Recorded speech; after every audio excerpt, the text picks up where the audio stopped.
Prions ensemble.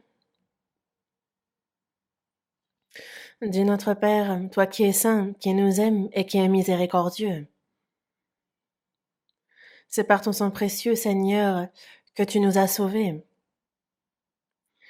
Tu nous as pris pour tes enfants, Dieu.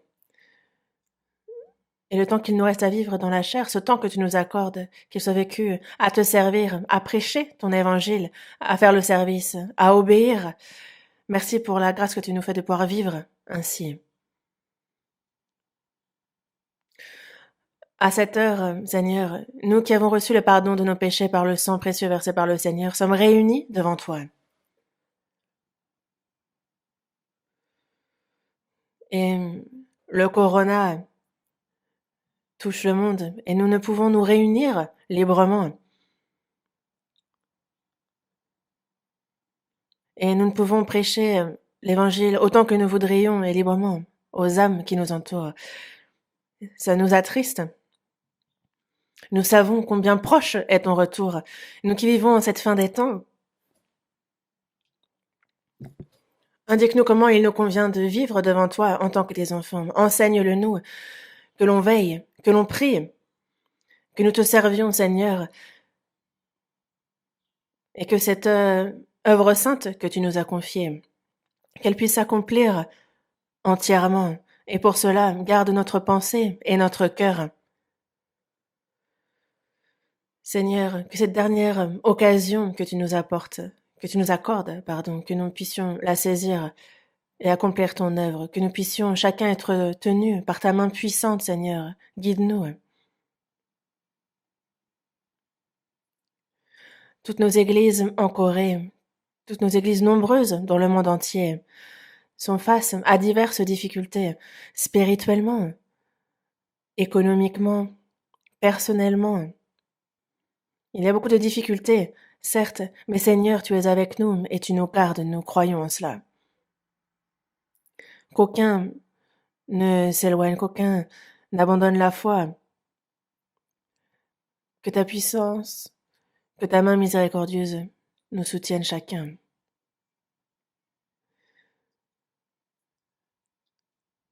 Accorde-nous de pouvoir prêcher plus librement ta parole. Nous prions avec ardeur pour cela.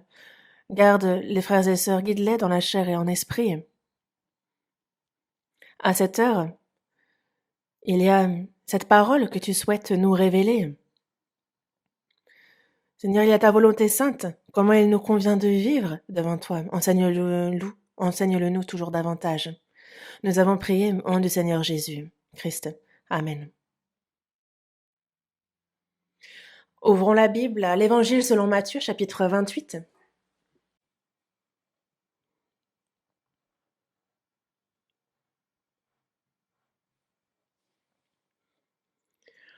Évangile selon Matthieu, chapitre 28, à partir du verset 18 jusqu'au verset 20. Je vais lire.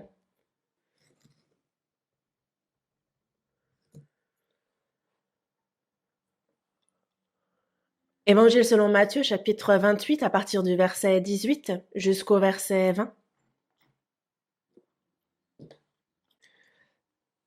Jésus, s'étant approché, leur parla ainsi. Tout pouvoir m'a été donné dans le ciel et sur la terre. Allez, faites de toutes les nations des disciples, les baptisant au nom du Père, du Fils et du Saint-Esprit, et enseignez-leur à observer tout ce que je vous ai prescrit. Et voici, je suis avec vous tous les jours jusqu'à la fin du monde.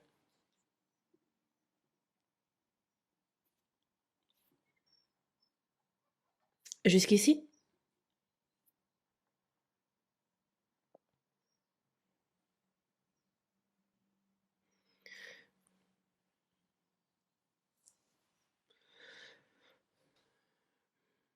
Il y a ce virus du corona qui nous empêche de nous réunir comme bon nous semble.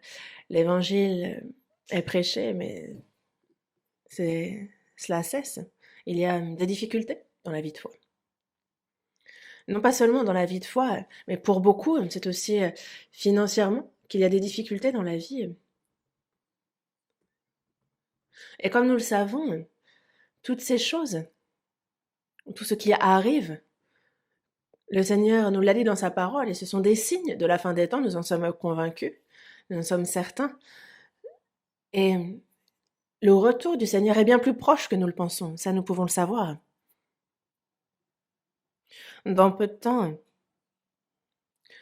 le Seigneur reviendra et c'est certain. Et nous sommes en cette fin des temps et nous vivons à une époque tout à fait particulière où nous pouvons rencontrer le Seigneur vivant. Mais en contrepartie, ce qui arrive en ce moment, donc nous devons y faire face, il y a difficulté, forcément. Le peuple d'Israël, avant de rentrer en terre de Canaan, ont connu beaucoup d'épreuves dans le désert. Et nous aussi, avant de rentrer dans le royaume de Dieu, il y a beaucoup de souffrances. Et je pense que plus on approche de la fin, et plus ces souffrances sont grandes. Car c'est afin que nous nous confions toujours davantage dans le Seigneur, en lui, dans sa volonté, que nous soyons forgés davantage afin que nous puissions nous tenir devant lui sans être honteux lors de son retour, que nous puissions nous tenir dans sa gloire. Et c'est pour cela, persévérer encore un peu, supporter encore un peu. Et c'est vrai que quand on y pense, dans une semaine, comme prévu, nous nous réunirons pour apprendre ensemble la parole, pour étudier la parole, pour évangéliser. Et merci de persévérer, de patienter jusque-là. Priez beaucoup aussi et de vous préparer dans votre cœur. Car c'est vrai que il ne nous faut pas laisser passer en vain ces occasions que Dieu nous donne de pouvoir prêcher sa parole, de pouvoir vivre pour lui. Et c'est vraiment de toutes nos forces qu'il nous faut prêcher. Il nous faut être fidèles jusqu'à la mort.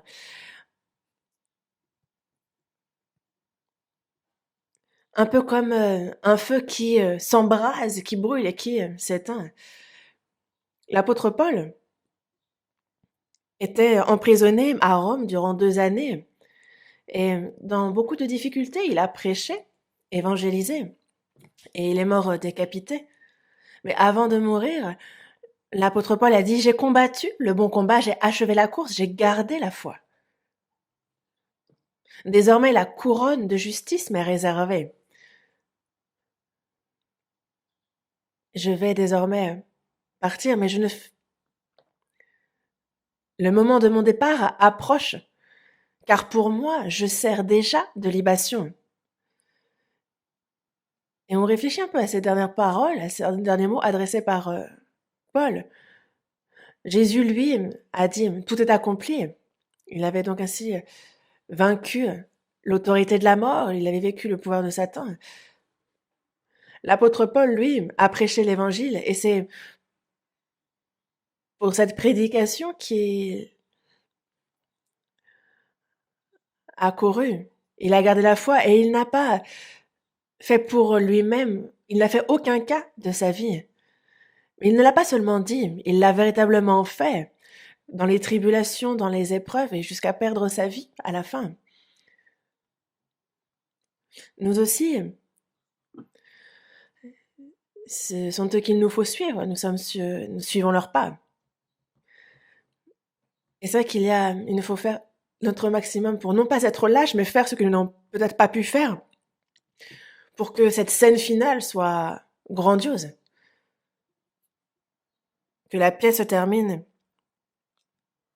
bien. Et c'est ce que je nous souhaite à tous. Ayez déjà ça à cœur pour que nous soyons déterminés, que nous soyons affermis dans notre cœur pour que cette occasion qui nous est donnée ne soit pas laissée vaine à cause des tentations du monde, des choses minimes de ce monde. Et pour cela, il nous faut vraiment beaucoup prier aussi.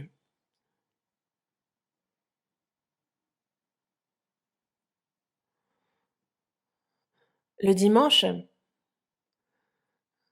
nous continuons quand même de prêcher, même si c'est en ligne. Et les frères et sœurs écoutent par les vidéos et je vois les annonces, les nouvelles des églises un peu partout et je vois les frères et sœurs qui écoutent bien encore partout. Je rends grâce pour ça, car quelle que soit la difficulté que rencontrent les chrétiens dans la tribulation, il ne faut pas que la foi chancelle.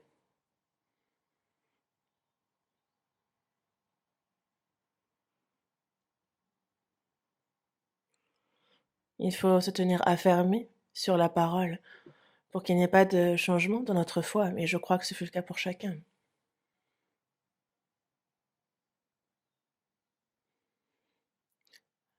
La dernière fois, nous avons continué et nous poursuivons sur le thème du statut et de la vie du chrétien né de nouveau. Et les chrétiens nés de nouveau ont une identité, ont un statut particulier auquel nous réfléchissons, et il nous faut vivre une vie en adéquation avec ce statut, avec cette identité, et c'est ce sur quoi nous penchons ces dernières semaines.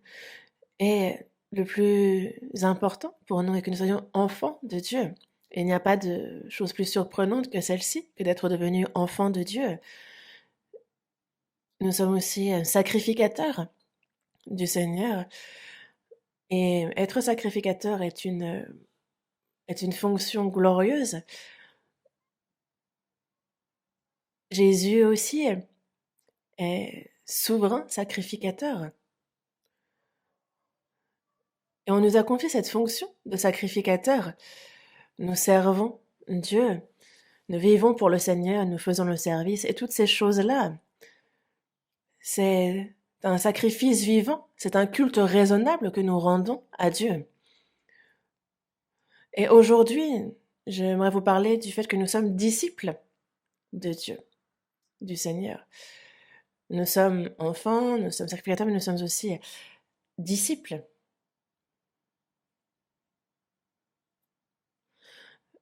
Quand on dit disciple,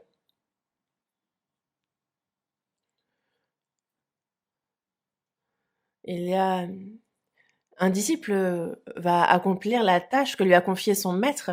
Il va suivre son maître, il va recevoir un enseignement du maître, il partage le destin de ce maître. Jésus aussi est aussi un disciple de Dieu, son serviteur qui a été envoyé sur cette terre et il a tout accompli. Il est mort après avoir accompli sa mission. Et c'est désormais l'œuvre qui nous est confiée. Dans Jean chapitre 20, verset 21, Jésus, ressuscité, se manifeste à ses disciples et lui dit, « Comme le Père m'a envoyé, moi aussi je vous envoie. » Jésus a été envoyé par Dieu. Mais je suis descendu du ciel pour faire non ma volonté, mais la volonté de celui qui m'a envoyé. Quelle est la volonté du Père? C'était qu'il mourût sur la croix. Jésus, la veille de sa mort, il a prié, tellement prié que à ses gouttes de sueur se mêlait du sang. Et il a prié le Père que sa volonté ne se fasse pas, mais celle du Père. Et il est ainsi mort pour le pardon de nos péchés et pour que nous vivions. Et il a donné sa vie pour l'œuvre de son Père. Il a donné sa vie comme agneau. Il s'est offert en victime expiatoire. Mais Jésus ressuscité est venu témoigner du fait qu'il a ressuscité, qu'il a tout accompli et confier une mission importante. Comme le Père m'a envoyé, moi aussi je vous envoie. Et nous avons été envoyés pour témoigner, pour annoncer la bonne nouvelle de la grâce de Dieu. Car dans Romains chapitre 10, il est bien dit que comment en entendront-ils parler s'il n'y a personne qui prêche? Et comment y aura-t-il des prédicateurs s'ils ne sont pas envoyés? Si nous avons été envoyés, c'est uniquement pour prêcher la parole, la bonne nouvelle de la grâce de Dieu. Les apôtres ont tous été envoyés. Ils l'ont fait jusqu'à mourir. Ils ont tous été martyrs. Et beaucoup de saints, beaucoup d'ouvriers de Dieu ont consacré leur vie et sont morts pour cet évangile. Et nous en sommes au dernier relais. Et il nous faut les suivre, évidemment. Dans les versets que nous avons lus, on voit Jésus qui est mort, et comme il avait été promis, mais c'est au 3e jour qu'il a ressuscité, comme cela était écrit, il s'est ensuite manifesté à ses disciples, lui ressuscité. Et c'est sur le mont des Oliviers, avant qu'il ne soit élevé dans les cieux. Il s'adresse ici, il fait une prière, une demande à ses disciples. C'est un peu comme ses derniers mots, son testament, c'est un ordre, une demande, une prière qu'il adresse à ses disciples. Et à l'époque, ces versets s'adressent non pas seulement à ses disciples de l'époque, mais aussi à tous les chrétiens nés de nouveau après, à tous ses disciples maintenant. Et donc ça s'adresse à nous aussi, ici et maintenant. Et c'est pour cela qu'il nous faut réfléchir à ces versets. Et nous aussi, nous sommes disciples de Dieu et il nous a confié cette importante mission. Et comment nous faut-il faire alors en tant que disciples du Seigneur? Comment il nous convient de vivre en tant que ses disciples?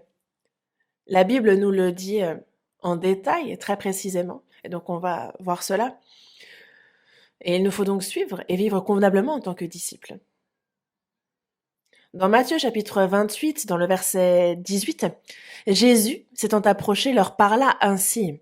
« Tout pouvoir m'a été donné dans le ciel et sur la terre. » Ce verset n'est pas un ordre simple, c'est celui à qui il a été donné le pouvoir, tout pouvoir dans le ciel et sur la terre. C'est un ordre qui vient de Jésus, à qui ce pouvoir a été donné. Évidemment que Jésus est égal à Dieu, le créateur de toute la création. Toutes choses ont été faites par elle. Et rien de ce qui n'a été fait sans elle. Et comme nous le dit ce verset, Jésus est évidemment égal à Dieu, le créateur. Donc il est lui-même créateur. Il est celui qui domine, qui régit l'univers. Il a ce pouvoir, il a été donné le pouvoir dans le ciel et sur la terre, tout pouvoir. Il est aussi celui qui gouverne l'histoire. Il gouverne l'histoire. Il a ce pouvoir-là aussi.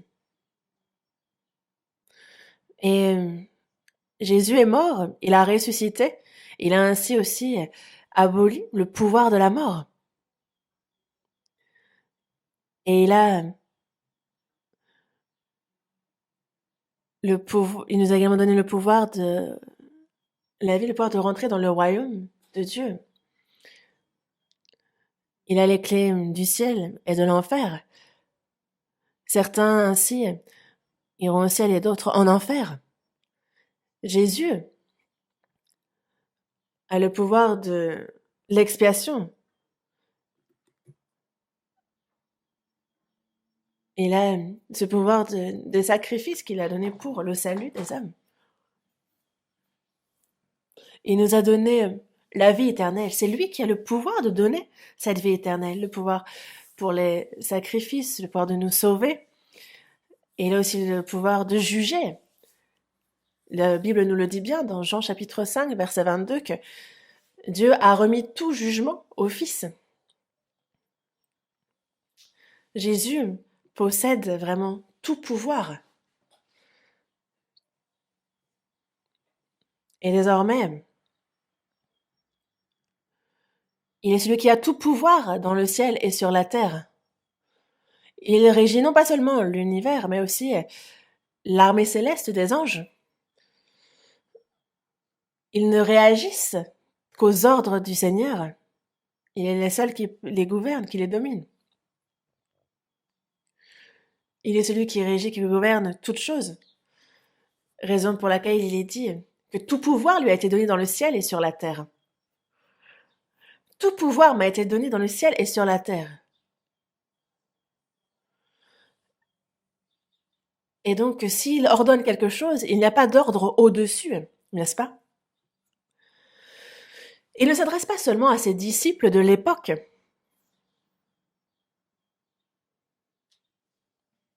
Il s'adresse aussi à tous les chrétiens sauvés après.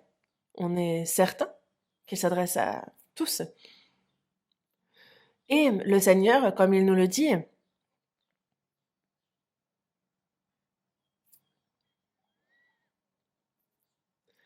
allez, allez.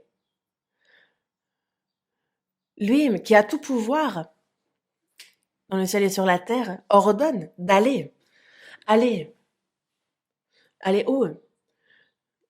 Allez vers ce monde qui n'a pas reçu le salut encore. On ne peut pas rester entre nous, à nous réunir, ou vivre tranquillement, puis partir. Non. Jésus a abandonné la gloire du ciel pour venir sur cette terre et pour nous sauver. Il est mort et nous qui sommes sauvés.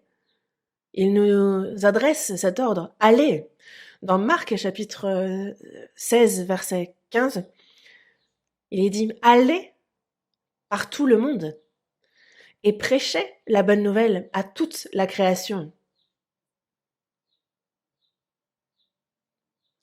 Allez par tout le monde et prêchez la bonne nouvelle à toute la création. À toute la création. À tous ceux qui n'ont pas écouté cet évangile. Et ils sont nombreux. Il faut aller à eux. Il ne faut pas attendre qu'ils viennent à nous, mais il faut aller vers eux. Et c'est ce que Jésus a ordonné, c'est ce que les disciples ont fait. Ils sont allés à la rencontre de ces non-croyants. Allez, faites de toutes les nations des disciples. Faites des disciples. Toute personne sauvée devient disciple du Seigneur. Toute personne qui a reçu le pardon des péchés par le sang versé par Jésus n'est pas seulement enfant, mais nous sommes tous aussi désormais disciples.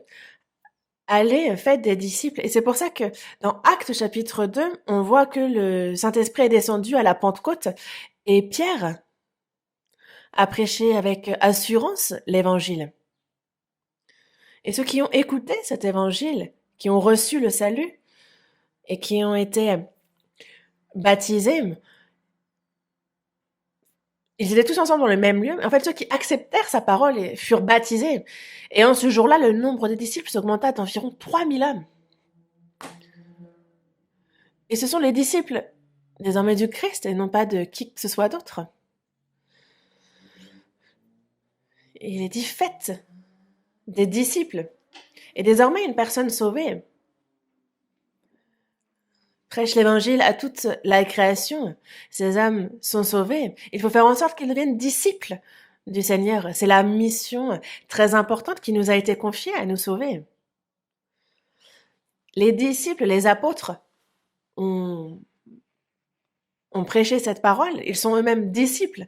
Toute personne qui reçoit le salut, tous deviennent disciples de Christ. J'ai reçu le salut, je suis né de nouveau, j'ai reçu la vie éternelle, je suis enfant de Dieu, désormais je vais au ciel. Ce n'est pas des choses dont il faut se satisfaire. Nous avons cette identité du disciple de Christ, et ça, il faut le savoir. Jésus s'est choisi 12 disciples, et il a confié sa parole à 70 personnes. Il leur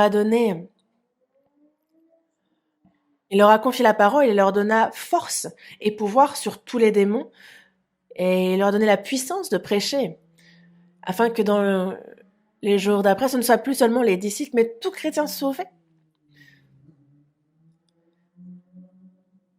à qui il pourrait donner justement le pouvoir justement sur tous les démons, la puissance de prêcher, de guider des âmes, et ce sont des pouvoirs qu'il a donnés à ses disciples. C'est ce qu'il montrait à l'avance. Il montrait à l'avance ce que les disciples feraient plus tard.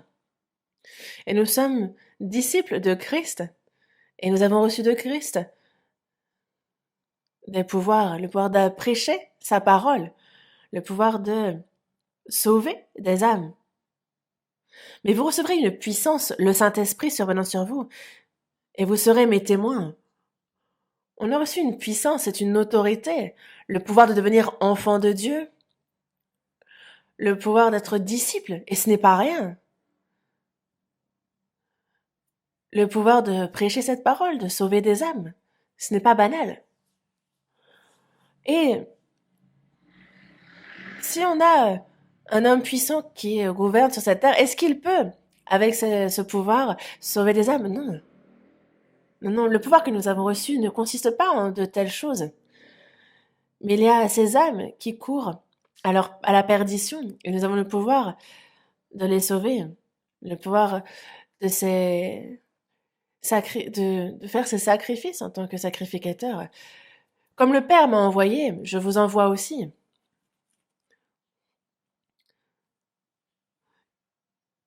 Mais vous recevrez une puissance. Il parlait donc du Saint-Esprit qui viendrait. Mais il dit, en fait, que vous aurez ce pouvoir de pardonner les péchés. Ils seront pardonnés à ceux à qui vous pardonnez, mais à ceux qui vous les retiendrez, ils seront retenus. Ça n'a rien à voir avec le pape qui aurait reçu une mission de Pierre et qui, à sa place, accomplirait son œuvre et qui, s'il pardonne, alors les gens vont au ciel et si, et s'il retient, alors ils n'y vont pas. Non, ça n'a rien à voir avec ce qui est dit chez les catholiques. Non.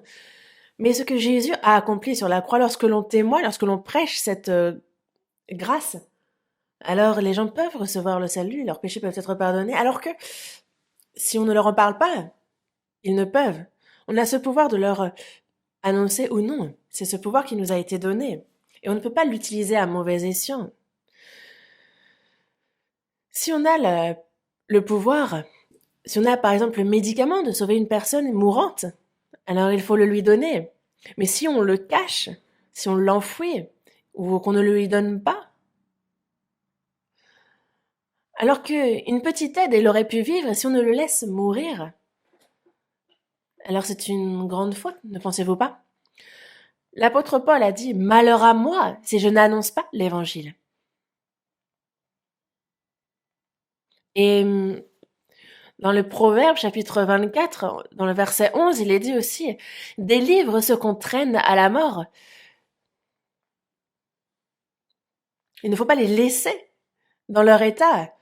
Parce que ceux qu'on va égorger sauve-les. Si tu dis « Ah, nous ne savions pas », celui qui pèse les cœurs ne le voit-il pas? Celui qui veille sur ton âme ne le connaît-il pas? Et ne rendra-t-il pas à chacun selon ses œuvres? Dieu nous demandera de rendre des comptes si nous ne délivrons pas ceux qu'on traîne à la mort. Mais nous avons reçu un ordre clair du Seigneur. Lui qui a reçu tout pouvoir dans les cieux et sur la terre, lui qui a tous ses pouvoirs, lui qui est mort et qui a ressuscité, qui a ainsi brisé l'autorité de la mort et qui nous a donné la vie. Il revient dans peu de temps pour... c'est un ordre qui nous vient du roi des rois, qui à son retour régnera sur toute la terre. Et donc c'est un ordre non négligeable. Et nous ne pouvons pas désormais, nous chrétiens, nous ne pouvons pas être oisifs. Imaginez un roi qui se choisit un sujet, qui lui confie une mission particulière, une fonction particulière, mais si celui-ci, il l'oublie, s'il fait ce qu'il a à faire, ses affaires personnelles, est-ce que c'est concevable? Non, le Seigneur a sauvé notre âme. Et lui qui a tout pouvoir dans le ciel et sur la terre, lui qui est le roi des rois, qui revient dans peu de temps et qui nous, justement, qui nous rendra à chacun selon nos œuvres. Il y a un ordre clair qu'il nous a adressé. L'apôtre Paul s'est adressé à Timothée en lui disant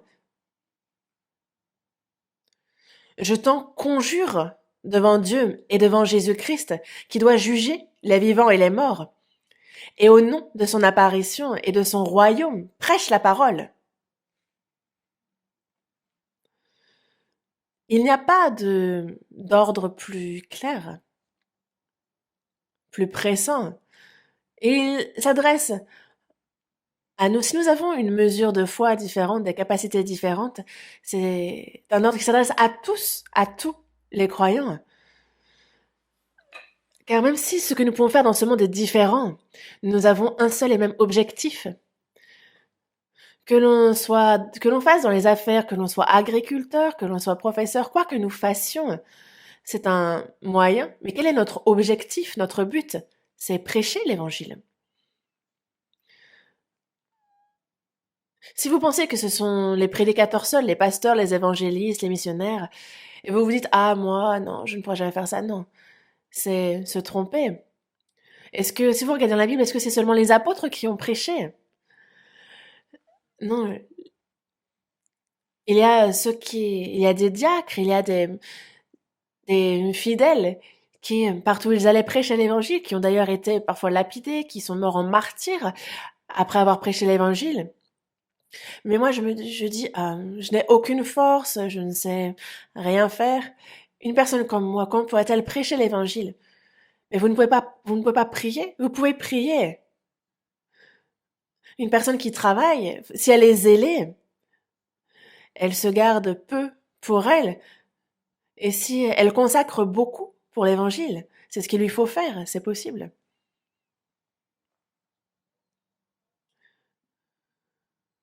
Et il nous a dit d'aller par toutes les nations, sur toute la terre.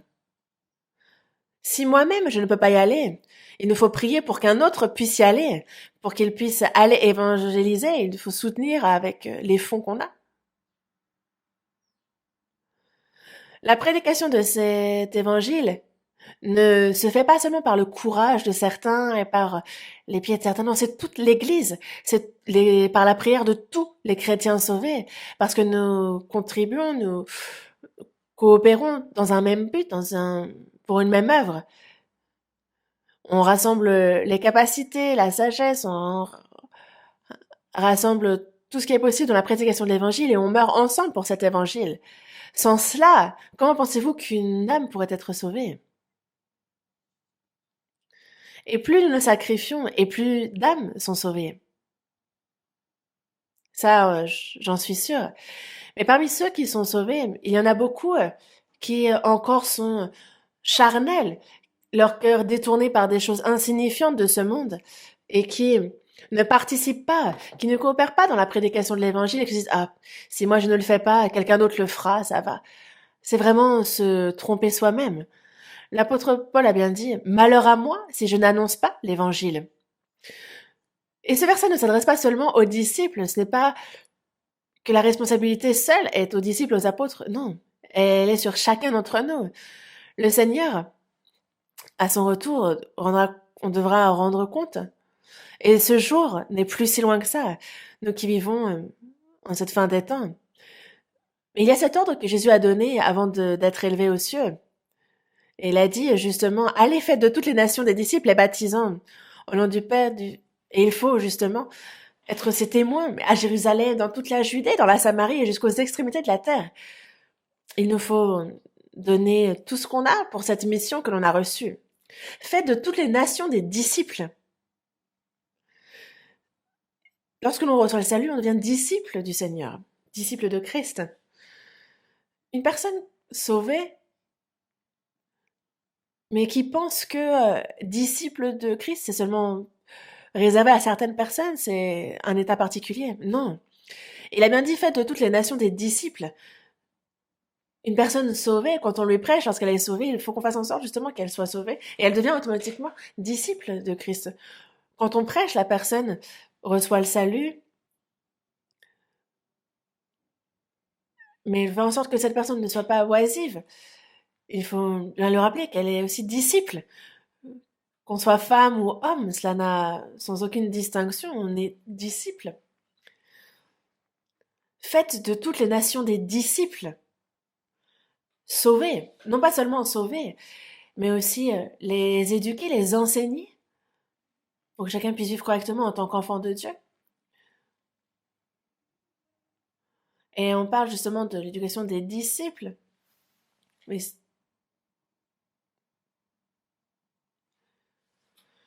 dans une personne sauvée, il y a la vie de Dieu, il y a le Saint-Esprit. Et c'est ce Saint-Esprit qui enseigne toutes choses.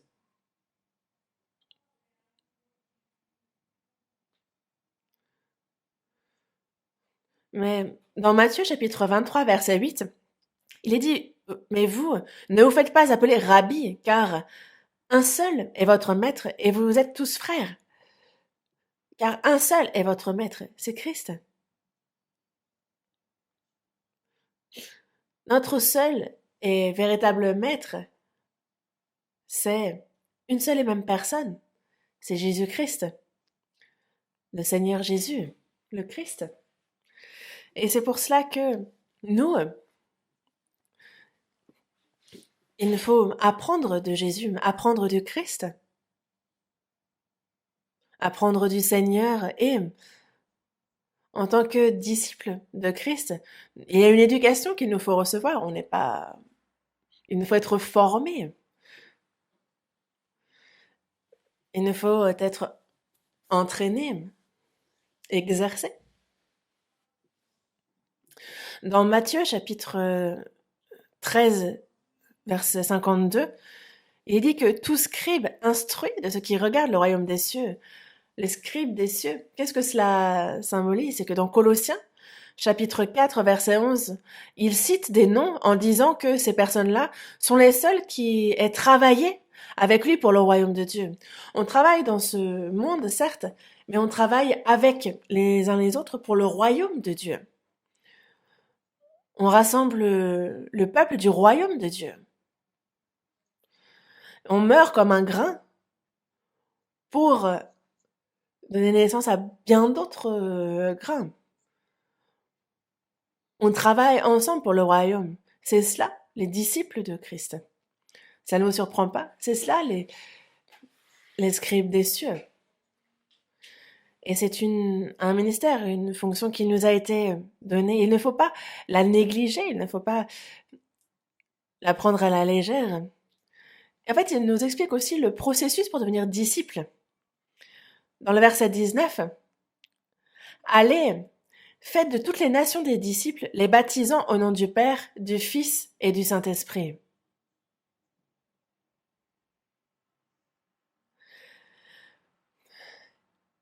Les baptisant, on aurait pu traduire ça par justement plonger, immerger, car c'est bien en cela que ça consiste. Il faut que le corps entièrement rentre dans l'eau, soit immergé. Allez, prêchez l'évangile.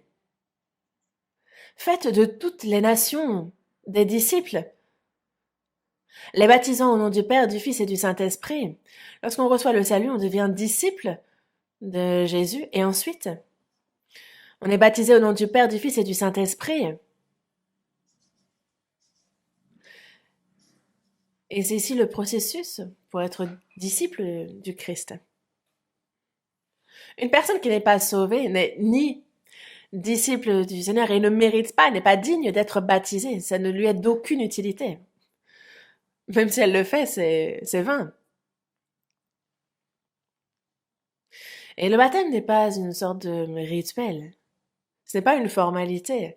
Dans Romains chapitre 6, verset 3, il est dit « Ignorez-vous que nous tous qui avons été baptisés en Jésus-Christ, c'est en sa mort que nous avons été baptisés. Nous avons donc été ensevelis avec lui par le baptême en sa mort, afin que, comme Christ a ressuscité des morts par la gloire du Père, de même, nous aussi nous marchions en nouveauté de vie. Nous avons été ensevelis avec lui par le baptême en sa mort. Nous avons été baptisés en sa mort, et c'est l'ancien nous qui est mort, et nous vivons, et nous marchons en nouveauté de vie.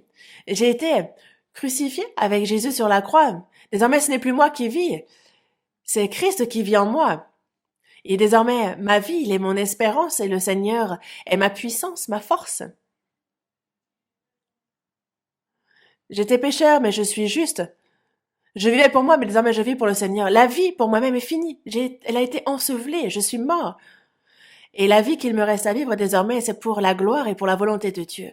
C'est pour ça que je la vis, et c'est ce que symbolise le baptême.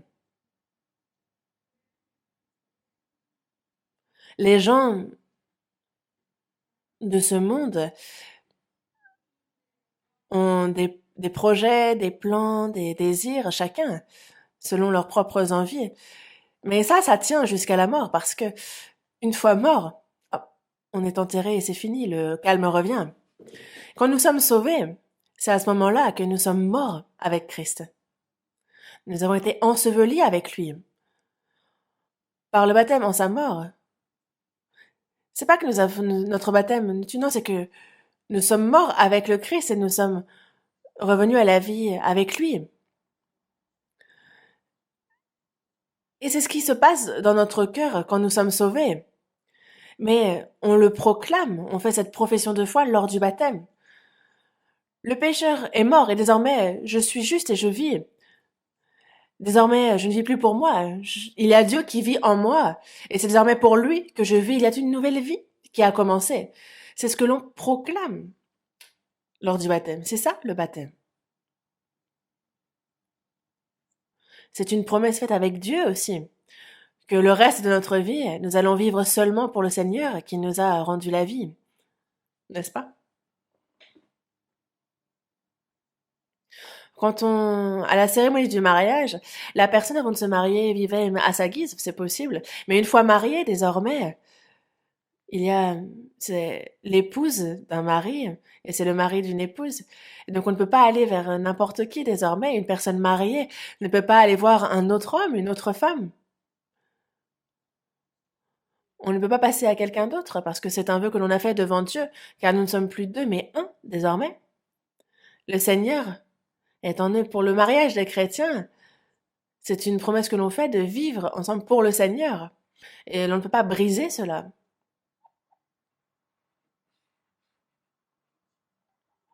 Le baptême est proclamer ce qui s'est passé, mais c'est aussi une promesse.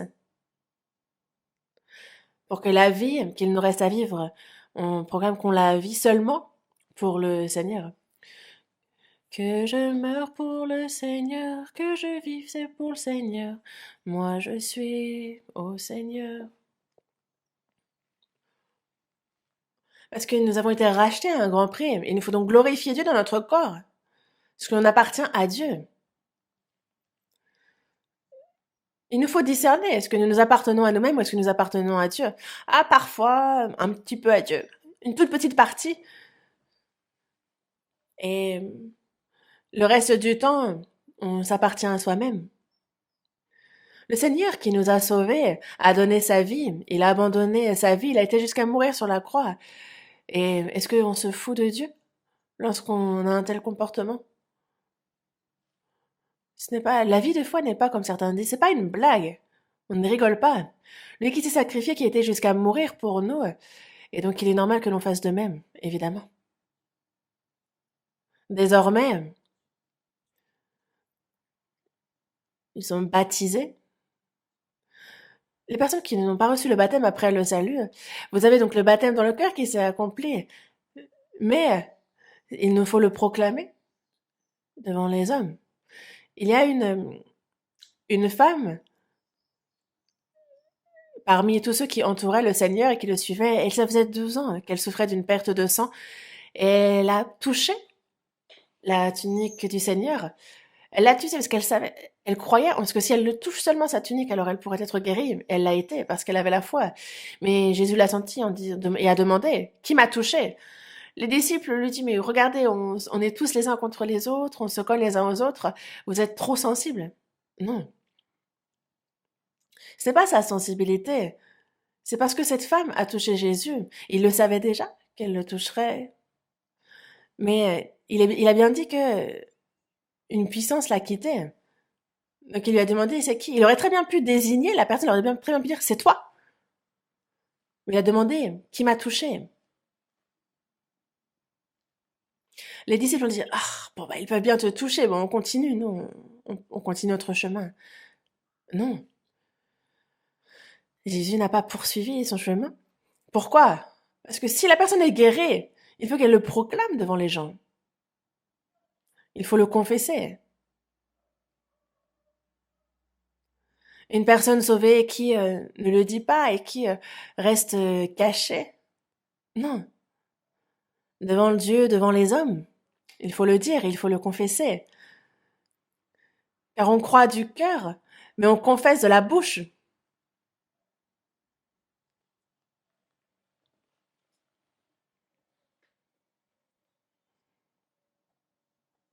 Et c'est pour cela que le baptême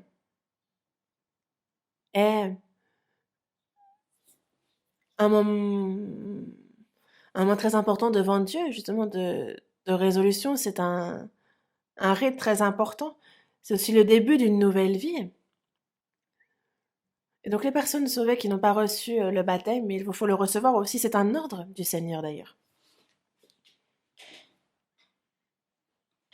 Dans la seconde épître aux Corinthiens, chapitre 5, verset 15, il est dit qu'il est mort pour tous. Et c'est afin que ceux qui vivent ne vivent plus pour eux-mêmes, mais pour celui qui est mort et ressuscité pour eux. On ne vit plus pour nous. On vit désormais pour celui qui est mort et ressuscité pour nous. Pourquoi est-ce que le Seigneur a été jusqu'à mourir pour nous? Pourquoi est-ce qu'il a vécu pour nous?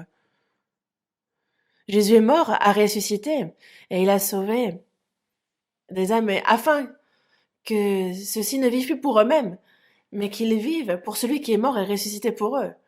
C'est la raison pour laquelle il nous a sauvés. Et après notre salut, c'est notre raison de vivre. Une personne qui vit et qui oublie pourquoi elle vit, alors elle est perdue, elle est comme morte. Une personne sauvée a reçu la vie, elle a une espérance certaine, elle a une raison d'être, une raison de vivre certaine.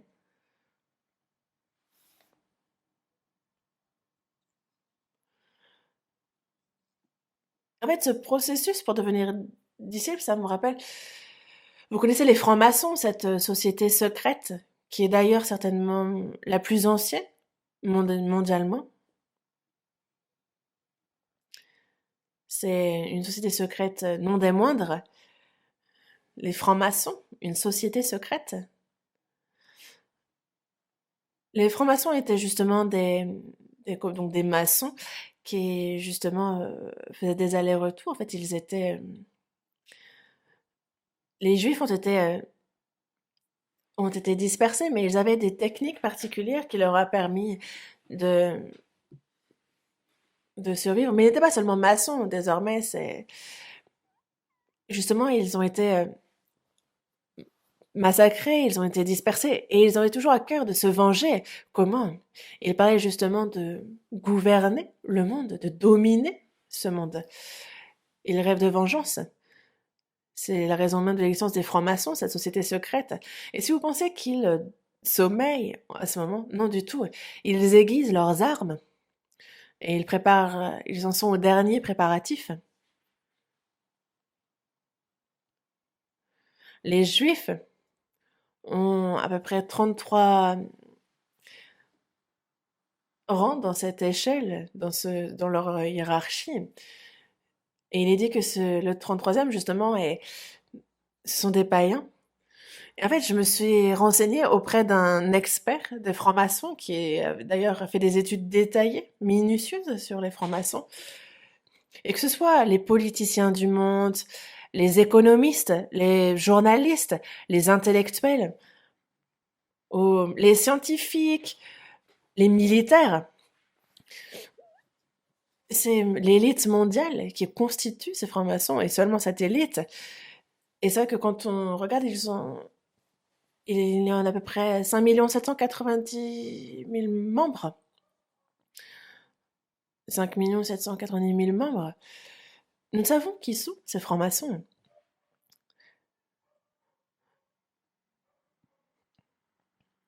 Certains qui sont encore vivants, certains anciens présidents des États-Unis. C'est vrai que nous savons qui sont ces francs-maçons. Nous ne pouvons en être sûrs, mais nous supposons pour certains. Mais les francs-maçons,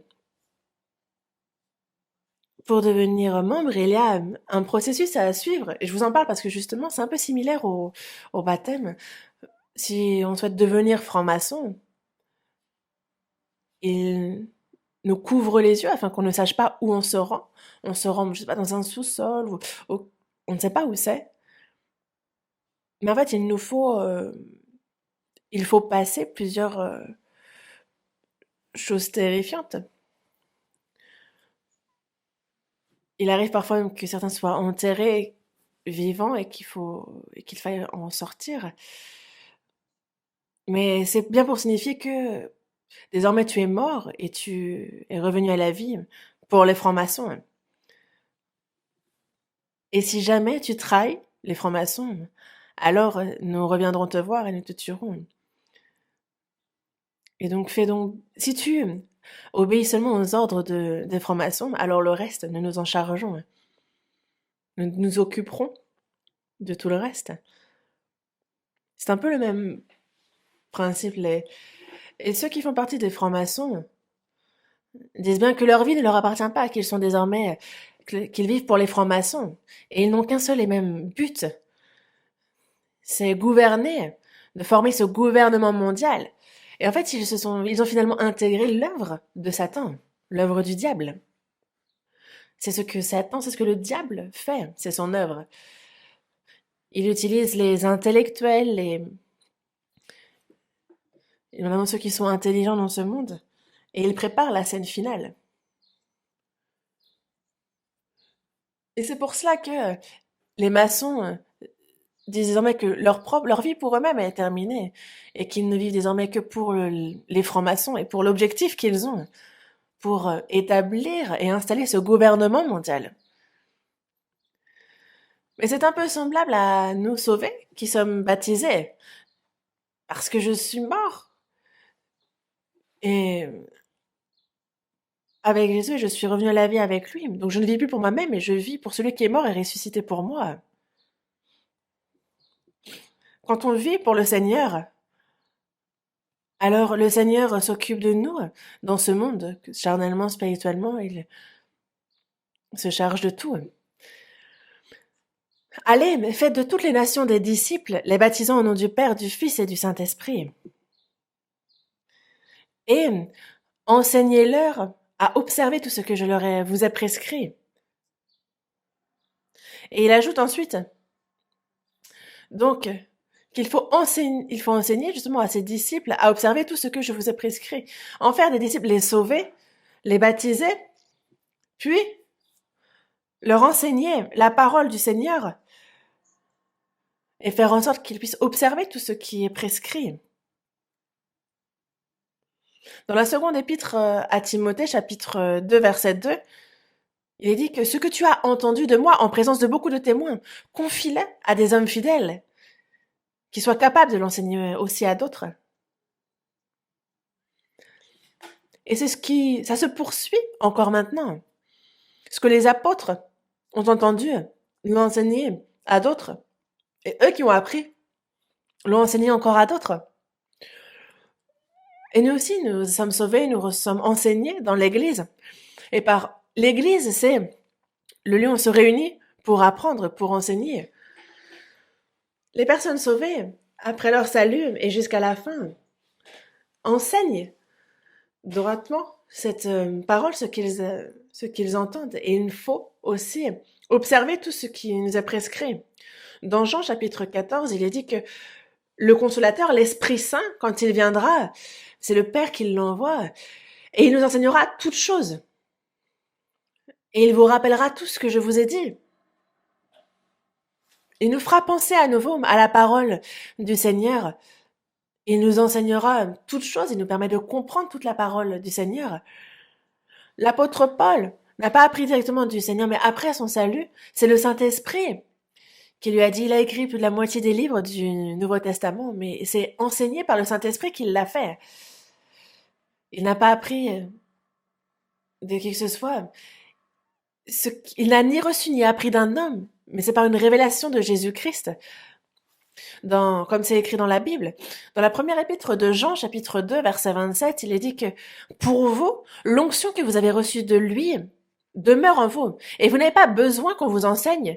Mais comme son onction vous enseigne toutes choses, et qu'elle est véritable et qu'elle n'est point un mensonge, demeurez en lui, selon les enseignements qu'elle vous a donnés. Et maintenant, petits enfants, demeurez en lui, demeurez dans ses enseignements. C'est pas question d'aller à l'église, de fréquenter, de flâner vers l'église, non.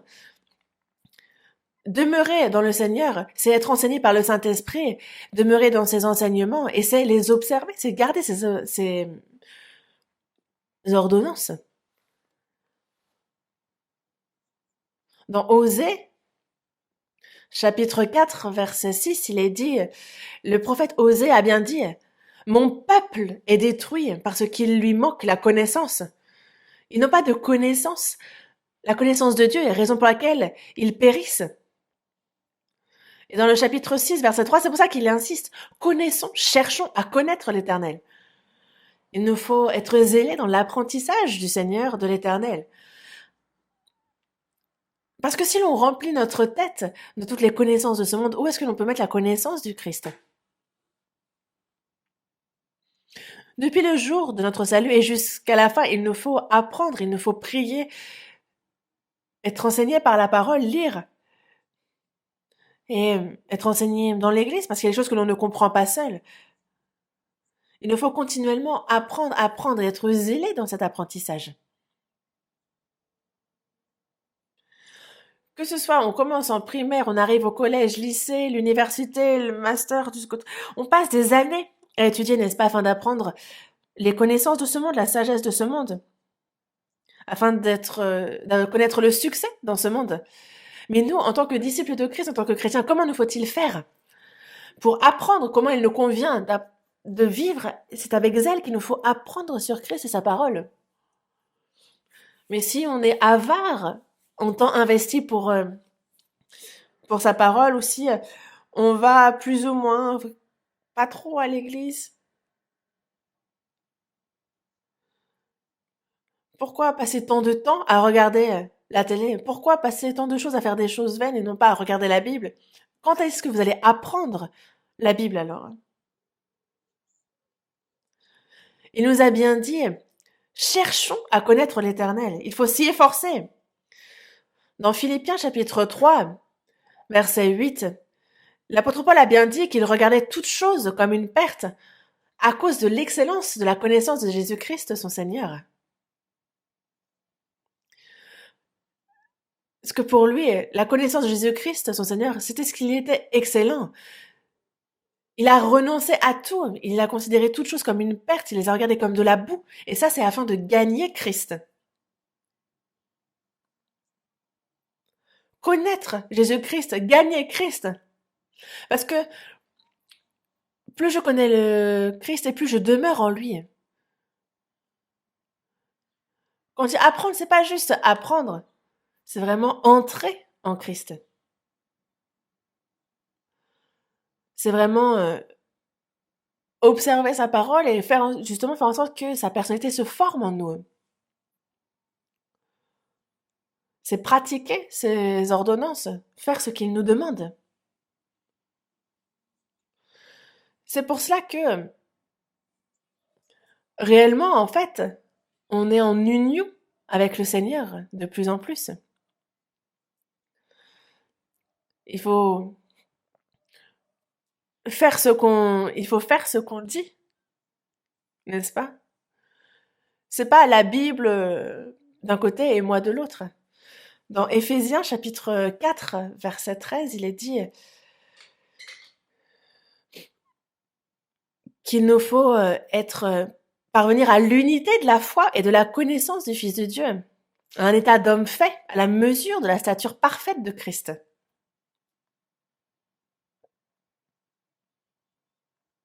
Parvenir à l'unité de la foi et de la connaissance du Fils de Dieu.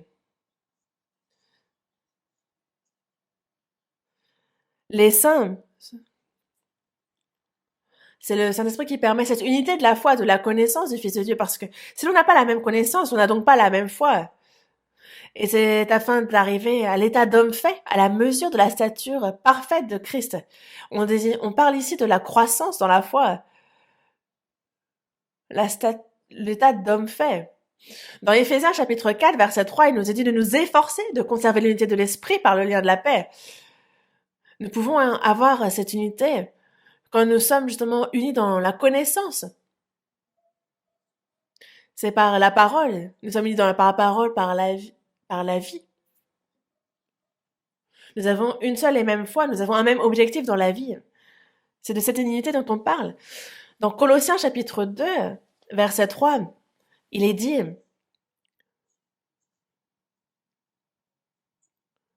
que c'est un mystère dans lequel sont cachés tous les trésors de la sagesse et de la science. Il nous faut briser ce mystère. Il nous faut chercher ces trésors, la sagesse, la science, parce qu'ils sont cachés comme des trésors.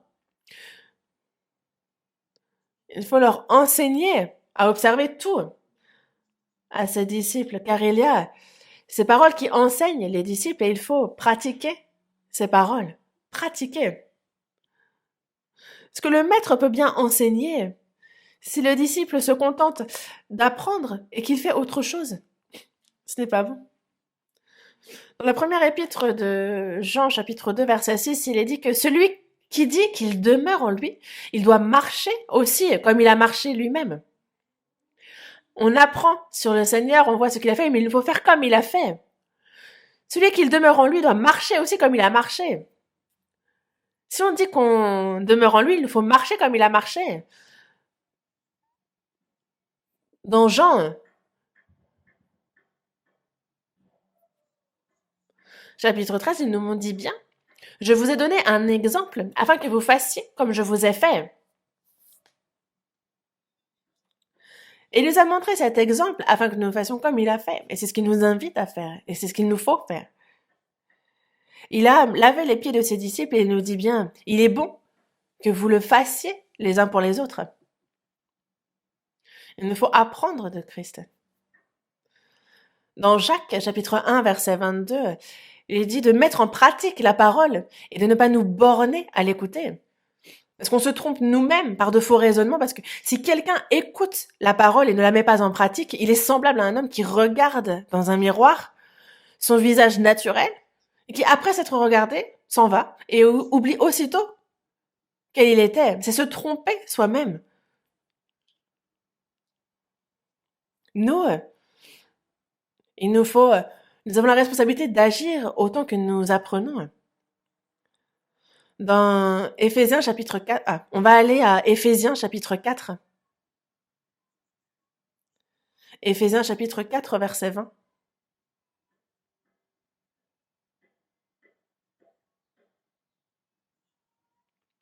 Je lis à partir du verset 20.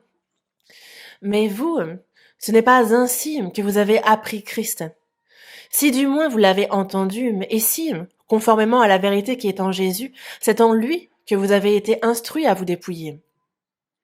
Eu égard à votre vie passée, du vieil homme qui se corrompt par les convoitises trompeuses, à être renouvelé dans l'esprit de votre intelligence, et à revêtir l'homme nouveau, créé selon Dieu dans une justice et une sainteté que produit la vérité. On apprend, mais vous, ce n'est pas ainsi que vous avez appris Christ.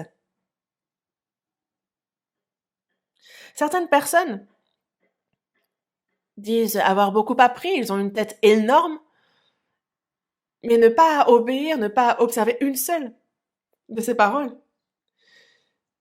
C'est juste avoir une tête énorme avec un tout petit corps. Il y a un problème. On ne peut grandir et croître ainsi. Si la tête est trop grande, alors c'est disproportionné. Si la personne connaît mais qu'elle ne pratique pas, alors cela pose un vrai problème. Il n'est pas à se vanter de connaître telle ou telle chose. Il faut pratiquer, il faut mettre à l'œuvre.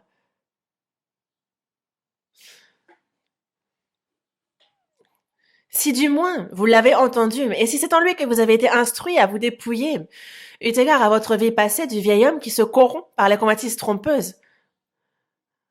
Les gens continuent à chercher les choses de ce monde. Ils ont cette convoitise. Mais ce sont des convoitises trompeuses. Il faut être renouvelé dans l'esprit de votre intelligence et revêtir l'homme nouveau, créé selon Dieu dans une justice et une sainteté que produit la vérité. C'est de cela dont il faut se revêtir, de l'homme nouveau.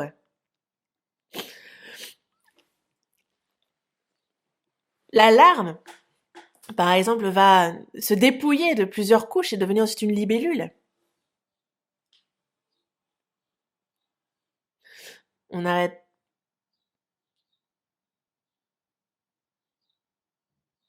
ceux qui n'arrêtent pas de boire, ceux qui en cachette vivent comme les gens du monde, ceux qui n'ont absolument pas à cœur d'être obéissants. Est-ce que c'est ça, être sauvé? Est-ce que c'est la conscience d'une personne sauvée, ça? Je m'excuse, mais c'est ce que le Seigneur nous dit. Dans Matthieu, chapitre 11, verset 22, il, ne- il me dit, prenez mon joug sur vous et recevez mes instructions, car je suis doux et humble de cœur. Je suis doux et humble de cœur, donc prenez mon joug sur vous et recevez mes instructions. Les disciples doivent apprendre du maître, prendre son joug, être humble. L'humilité n'est pas seulement d'être bon, gentil, chaleureux, non, c'est plus que cela. C'est un peu comme un agneau qui est emmené jusque chez le tondeur, il est silencieux, obéissant jusqu'au bout. Et parce que Jésus a déjà apporté ce joug, que les autres reconnaissent ce qu'il faisait ou non, qu'il l'insulte ou non, il a été silencieux, il a porté son joug jusqu'au bout. Et nous aussi, c'est ce qu'il nous faut faire. Parce que nous, on vit devant Dieu, parce que c'est lui qui nous donne la rétribution, et c'est pour ça que c'est devant lui, comme le Seigneur l'a fait, que nous sommes dans le silence, obéissant à sa parole, que nous remplissons la tâche qu'il nous a confiée. C'est cela, l'humilité.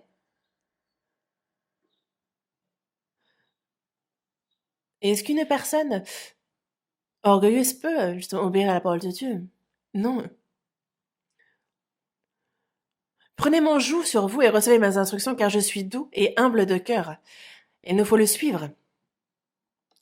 Dans Luc, chapitre 6, verset 40, il est dit, le disciple n'est pas plus que le maître, mais tout disciple accompli sera comme son maître. Le disciple ne peut être plus que le maître, mais s'il devient comme lui, alors il est accompli. Nous ne pouvons pas devenir comme Jésus, mais nous pouvons lui ressembler toujours davantage.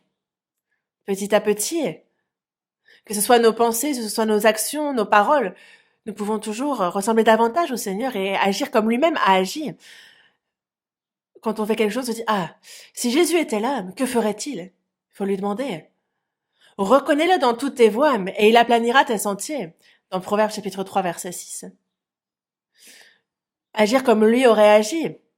Le Seigneur est là, n'est-ce pas? Dans Colossiens chapitre 1, verset 28, il dit que c'est lui que nous annonçons, exhortant tout homme et instruisant tout homme en toute sagesse, afin de présenter à Dieu tout homme devenu parfait en Christ. Nous enseignons tout homme, instruisons tout homme en toute sagesse, et c'est afin de le présenter comme parfait en Christ. Nous prêchons l'évangile. Mais une personne sauvée, elle va désormais à l'église si elle se dit, ah bon, bah, c'est bien, je fais bien. Non. Une personne sauvée, il y a beaucoup trop d'enfants dans la foi encore. C'est pas seulement les saints de Corinthe à qui il a été dit, justement, qu'ils étaient charnels. Des fois, on entend les témoignages de ceux qui sont sauvés et ils sont vraiment éloquents. Mais quand on regarde leur vie de foi, ce sont des nouveau-nés. Ils ne sont pas mûrs. Ils sont encore des enfants. Puisqu'il y a parmi vous de la jalousie et des disputes, n'êtes-vous pas charnels? Et ne marchez-vous pas selon l'homme? Alors que l'apôtre Paul, lui, il a dit, lorsque j'étais enfant, je parlais comme un enfant, je pensais comme un enfant, je raisonnais comme un enfant. Mais lorsque je suis devenu homme, j'ai fait disparaître ce qui était de l'enfant. C'est ce qu'il nous faut faire, non? Un peu? Il nous faut ressembler davantage au Seigneur. Et c'est pour ça que l'apôtre Paul, dans la première épître aux Corinthiens, chapitre 11, verset 1, il a dit, soyez mes imitateurs comme je le suis moi-même de Christ. Quand on regarde la vie de l'apôtre Paul, on a l'impression de revivre la vie de Jésus. Dans la vie de l'apôtre Paul, est-ce qu'on a un reproche à faire? Il a dit, je porte sur mon corps les marques de Jésus.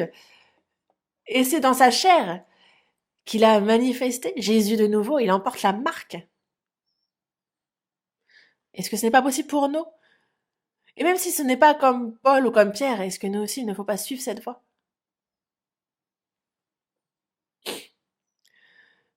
Et il ne nous reste plus longtemps avant de rencontrer le Seigneur.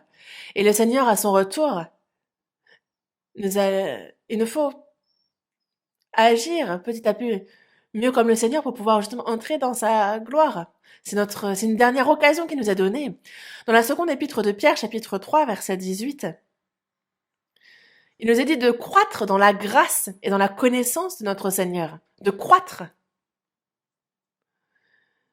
D'apprendre à connaître toujours plus le Seigneur et de lui ressembler toujours davantage.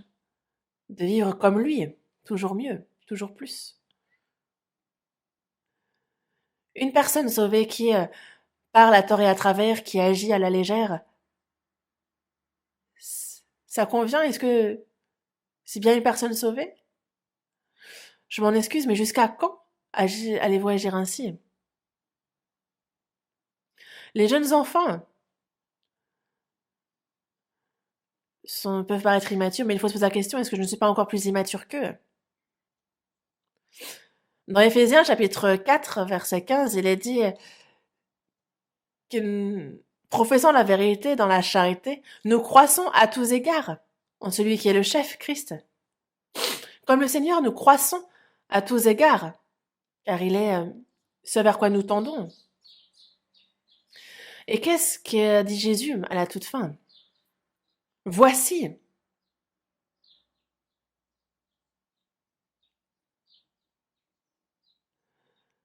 Lorsqu'il nous dit voici, il nous dit bien justement de faire un peu comme Dieu nous le dit. C'est également une promesse qu'il nous dit.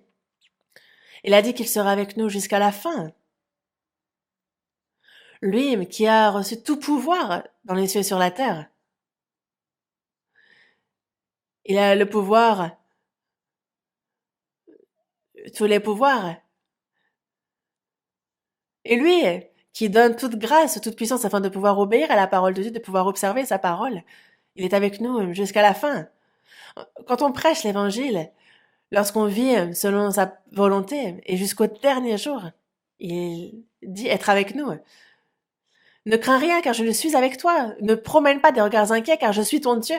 Je te fortifie. Je viens à ton secours. Je te soutiens de ma droite triomphante. C'est ce qu'il nous dit dans Ésaïe chapitre 41 verset 10. Il dit bien qu'il ne nous abandonne pas, il nous soutient de sa droite triomphante. Il nous aide, il n'est pas seulement là, il nous aide. Il nous soutient. Parce qu'il ne sommeille ni ne dort celui qui nous garde. Nous savons que Dieu est avec nous, mais alors, qu'avons-nous à craindre? Si Dieu est pour nous, qui sera contre nous? Qui est-ce que je crains alors? De qui ai-je peur?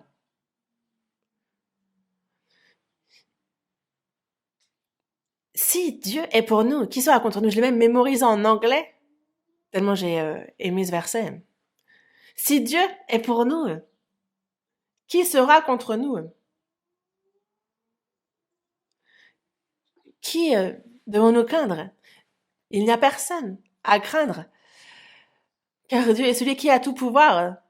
Jésus est le roi des rois qui est avec nous, qui a tout pouvoir dans le ciel et sur la terre. Et donc, quelle inquiétude avoir, qui craindre? Et ces versets sont une grande joie et un grand courage, et c'est une grande consolation pour nous. Le Seigneur est toujours avec nous, nous le croyons, et nous pouvons avancer avec assurance et courage. Une sœur m'a envoyé un message sur Kakaoto et m'a dit « Ah, il reste pas longtemps. Est-ce que vous ne pensez pas qu'il faudrait que l'on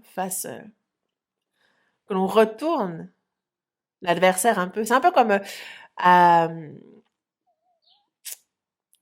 lorsqu'il y a de la boxe ou des sports de combat. La personne peut être à terre, on a l'impression qu'elle est achevée, mais la personne, dans un dernier sursaut, se relève et renverse son adversaire. Et c'est pareil, parce que c'est ce que nous dit le Seigneur. Debout, debout, debout, je suis avec toi, bats-toi. C'est le dernier combat, la dernière guerre, le dernier round. Et nous sommes vainqueurs. Notre victoire est dans le Seigneur. Il est celui qui nous donne la victoire en toutes choses. Et on lui rend grâce pour ça. Parce que la victoire du Seigneur est notre victoire. Et à partir de la semaine prochaine, on reprend. C'est un nouveau début. Donc il nous faut davantage de courage. Il faut être déterminé, résolu à mourir en se disant, ah, c'est la fin, c'est les derniers. Et c'est comme les sportifs olympiques. Ils ont la ligne d'arrivée devant et ils se donnent à fond, ils se donnent tout entier. Et il nous faut vraiment courir justement avec ce même cœur, avec on serre les dents et on y va, et ne pas être lâche. Et s'il y a des choses que l'on n'a pas bien fait jusqu'à présent, ceux qui n'ont pas vraiment été bons, il faut considérer comme précieux ce temps qui nous est accordé et faire notre maximum. Avoir un tel cœur, prêcher l'évangile, faire le service à l'église, être fidèle, et tout ce que nous n'avons pas pu faire, pouvoir le faire pour le Seigneur avec zèle. Prions. Dieu notre Père qui est miséricordieux, en ces derniers temps que tu as fixés, tu nous as sauvés. Et tu nous prends pour tes disciples et tu nous as confié une tâche pour le reste de notre vie. Merci. Allez, il nous faut prêcher cet évangile à toutes les nations, en faire des disciples. C'est l'ordre que tu nous as donné de prêcher cette parole à tous ceux qui n'ont pas encore reçu le salut. Aide-nous pour cette œuvre. Et aide-nous et fais-nous connaître, comprendre ce qu'il nous convient de faire sur cette terre.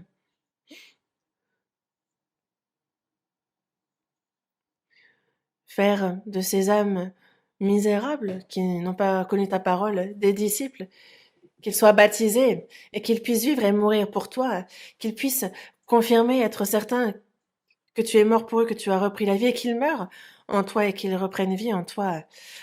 Aide-nous afin que nous puissions nous charger de ce rôle que tu nous as confié et que tu puisses ainsi agir à travers nous. Tu es toujours avec nous jusqu'à la fin de ce monde et nous te remercions pour cette promesse que tu nous as faite. Nous croyons en ce que tu es avec nous à chaque instant, car nous n'avons rien à craindre, nous n'avons aucune inquiétude et rien qui ne nous retienne. C'est seulement en toi, Seigneur, que nous nous appuyons et nous confions en ta puissance. Aide-nous afin que nous puissions avancer avec courage. Qu'aucun ne quitte ce troupeau saint dans lequel tu nous as placés et que jusqu'à la fin, nous puissions participer à l'œuvre sainte que tu nous as confiée. Que nous puissions voir ce cri de victoire, à la fin que nous puissions être complimentés, que nous puissions être aptes et dignes de rentrer dans ta gloire. Aide-nous pour cela.